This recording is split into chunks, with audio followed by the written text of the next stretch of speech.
फरवरी 2024 को हज़ारों लोग लद्दाख की सड़कों पर उतर आते हैं और ये लद्दाख की हिस्ट्री की अब तक की सबसे बड़ी प्रोटेस्ट थी, जिसमें करीब 30,000 लोग शामिल थे।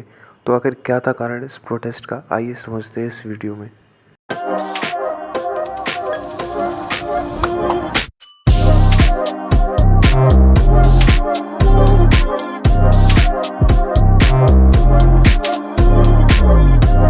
शायद आपको मालूम ना हो, थ्री इडियट्स मूवी का सबसे फेवरेट आमिर खान का कैरेक्टर इंस्पायर्ड है रियल लाइफ में सोनम वांगचुक जी से।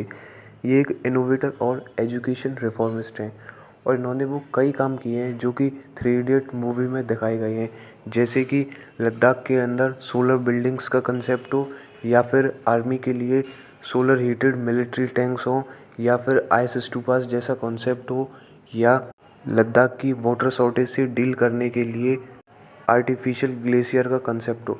और इनके काम को सराहना करते हुए इन्हें कई सारे अवार्ड्स भी मिले हैं, जैसे कि रेमन मैग्सेसे अवार्ड हो, या फिर यूनेस्को के द्वारा दिया गया अवार्ड हो, या चाहे वो ग्रेट टीचर अवार्ड हो, या गवर्नर के द्वारा दिया गया एजुकेशन रिफॉर्मिस्ट अवार्ड हो। और उन हज़ारों लोगों के साथ ये भी शामिल थे उस प्रोटेस्ट में। और इसके बाद ये मार्च 2024 में एक अनडेफिनेट फास्ट पर भी बैठते हैं, जो कि 21 दिन तक चलता है। और इनकी मेन डिमांड थी कि लद्दाख के कल्चर और ट्रेडिशन को प्रिजर्व किया जाना चाहिए और वहाँ के हो रहे क्लाइमेट चेंज को रोका जाना चाहिए। और साथ ही में इनकी डिमांड थी कि लद्दाख को इंडियन कॉन्स्टिट्यूशन के 6th शेड्यूल के अंडर रखा जाना चाहिए, ताकि ये अपनी ऑटोनोमस डिस्ट्रिक्ट काउंसिल्स एडीसीज और ऑटोनोमस रीजनल काउंसिल्स एआरसीज बना सकें, जिनके पास पावर होगी ट्राइबल एरियाज़ को एडमिनिस्टर करने की, और ये अपने लैंड्स और फॉरेस्ट के रिलेटेड लॉज को खुद बना सकें, ताकि वहाँ पर हो रहे क्लाइमेट चेंज के साथ डील किया जा सके। क्योंकि जब से जम्मू और कश्मीर से 370 हटा दी गई है और लद्दाख को एक सेपरेट यूनियन टेरिटरी बना दिया गया है, तब से वहाँ उनके पास लेजिस्लेटिव असेंबली नहीं है, यानी लद्दाख के अंदर स्टेट गवर्नमेंट जैसा कोई कंसेप्ट है ही नहीं। 2019 के पार्लियामेंट इलेक्शन में और 2020 के हिल काउंसिल इलेक्शन में गवर्नमेंट ये वादा करती है कि लद्दाख को इंडियन कॉन्स्टिट्यूशन के 6th शेड्यूल के अंडर रखा जाएगा, लेकिन सरकार अपना वादा पूरा नहीं करती है।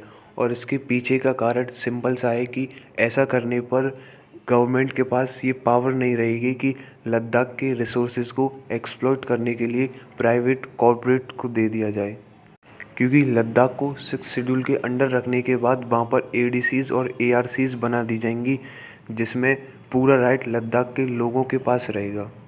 और लद्दाख का एरिया क्लाइमेट चेंज को लेकर बहुत ज़्यादा वल्नरेबल है। इसे आप ऐसे समझ सकते हैं कि सोनम वांगचुक जी के स्कूल के पास में गांव में पहली बार 2006 में बाढ़ आती है, उसके बाद कंटिन्यूसली 2010 में, 2015 में, 2017 में और 2023 में ऐसा होता है। इसी से आप अंदाज़ा लगा सकते हैं कि किस रेट से वहाँ पर क्लाइमेट चेंज हो रहा है, जिस वजह से वहाँ के लोग नहीं चाहते कि लद्दाख के रिसोर्सेज को एक्सप्लॉइट किया जाए। लेकिन कोई भी मीडिया या न्यूज़ चैनल इसके बारे में नहीं दिखा रहा है। इसलिए आपको ज़्यादा से ज़्यादा लोगों को इसके बारे में बताना है, ताकि सरकार अपनी मनमानी ना कर सके और अपने इलेक्शन के टाइम पर किए हुए वादे को सरकार को पूरा करना पड़े।